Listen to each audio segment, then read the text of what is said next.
İndi sizi uzaq, yaşıl bir adaya aparacağıq. Amma dərhal Robinson Crusoe'nun adası yadınıza düşməsin. Bizim adamız onunki qədər rəngli və macəralı deyil. Dağılmış və hüzünlüdür. Neftçalanın Süb adası, onu unudulmuş məkan da adlandıra bilərik. Süb adasının sakinləri yoxsulluq içində yaşayır. Elə bu səbəbdən çoxu adanı tərk edib. Kürün bu sahilindən o sahilinə qayıqla keçirlər. İlk baxışda bu mənzərə maraqlı görünə bilər. Amma yaxınlaşdıqca anlayır sanki bu romantika yox, çətin həyatdır. Süb adasında uçmuş evlərdən başqa heç nə yoxdur. Nə mağaza, nə tibb məntəqəsi. Bu adada gözəl olan yeganə şey Kürün mənzərəsidir. Amma sakinləri onu yenə də çox sevir.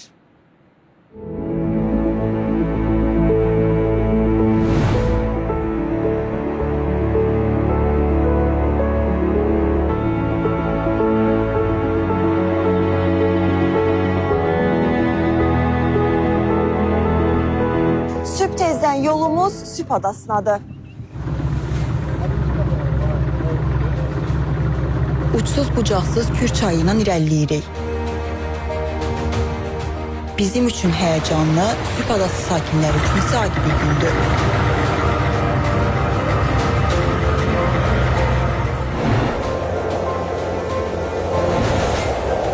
Neftçaya rayonu bir nömrəli mayaqdan Süb adasına hələ motorlu qayıq vasitəsilə təxminən 15 dəqiqə gəldik.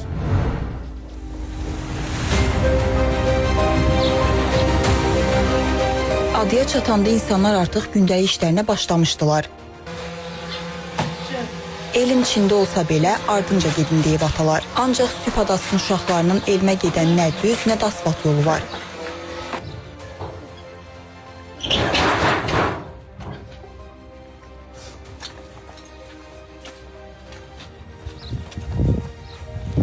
Ümidləri yalnız bu su yoluna və köhnə qayıqlaradır. Qayıqların motoru qol gücü, sükanı isə 2 köhnə kürəkdir.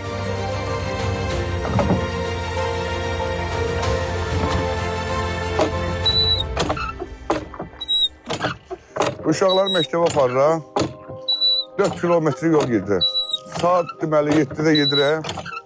8-də uşaqlar satırlar məktəbə. Bir işləmişdə, birdə də götürüb gətirəm evi. Nə yağış, nə boran, nə də qar. Onlar üçün heç Kürün qəzəbi də əngəl deyil. Təhlükə də var, risk də. Ancaq bu çətinliklər onlar üçün fərq etmir. Məktəbə gedirəm, bacımla, qardaşımla, atam bizi aparır. Məktəbə mən 8-də oxuyuram. Bu hal ucu mənim üçün adi bir haldır.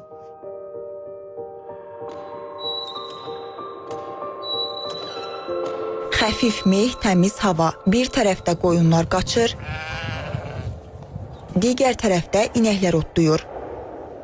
Yaşıllıq, təbiət, Kür çayı. Necə də xoş səslənir. Bizim üçün də belə idi. Ta ki ada sakinlərinin çətin, məşəqqətli həyatı ilə tanış olana qədər. Süb adası son illərə kimi səs-küylü olub. İndi isə az qala sükut məskənidir. Cəmi 49 sakini var. Küçələrdə tənhalıq hökm sürür.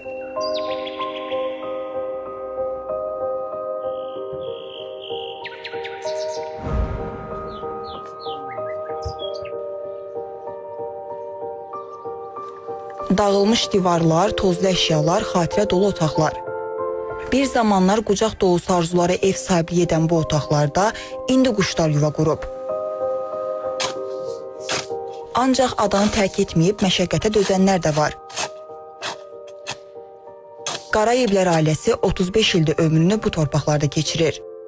35 il bundan qabaq Sovet hikmət dövründə burada iş var idi. Gəmilər işləyirdi. Yəni adanın gediş-gəlişi bu Süb adasının.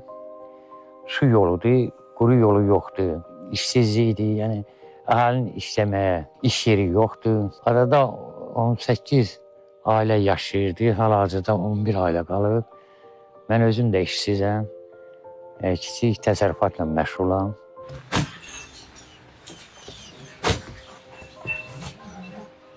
Xəstəxanamız yoxdur. Məsələn, dükanımız yoxdur, nə deyim, başıma dönüm, sənə qurban olum. İş yoxdur, məsələn, maaşımız yoxdur. Həyat baza əkirik, başıma dönüm, onunla dolanırıq. Toğ cüzə saxlayırıq, mal heyvan saxlayırıq, onunla dolanırıq. İndi yayın günüdür, heyvanlar indi ot qurudu, heyvanlar hara gedəcək? Süt olmuş, sütlə dolanırıq bala. Başa dönüm. Sözlər ürək dağladığı kimi evin mənzərəsi də könlü açmır. Süb adasında xeyir də, şər də sulardan keçir. Toya da eyni qayıqla gedilir, son mənzilə yola salınmaya da. Böyle burada lütke ilə ölünü aparırıq otaya, basırırıq, gəlir qaytarırıq, gəlib burada hücr edirik. Bəydir, gəlindir, bu ölüdür, hamısı lütke ilə gedir gəlir. Özümüz də. Bu çətinliklərə rəğmən ruhu ilə bu torpağa bağlı olanlar da var. Övümdür də bura. Heç yana getmərəm. Elə burada ölüncə buradayam. Yox, biz elə burada qalmışıq, qalacağıq da. Yox, heç yerə də getmək istəmirik. Allah balalarımıza can sağlığı versin. Balalarımız gedib, biz də burada qalırıq, onlar yaşayırıq. Biz istəmirik də oğula qıza yük olaq. Adada market axtarsaq da tapa bilmədik. Sakinlər bazarlıq üçün də Kürün otayına gedirlər. Ən yaxın mağazaya gedib gəlmək saat yarım vaxt aparır.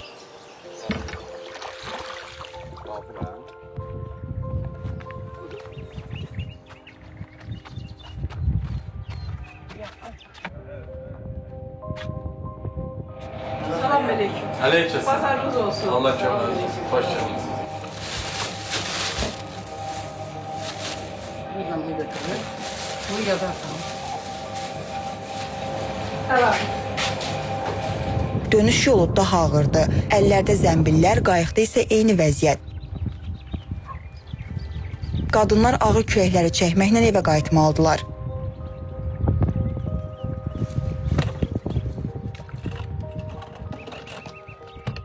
Süb adasında həyat belə keçir. Torpağa bağlı, gözləri uzaqlarda, ümidləri isə Kürün otayında.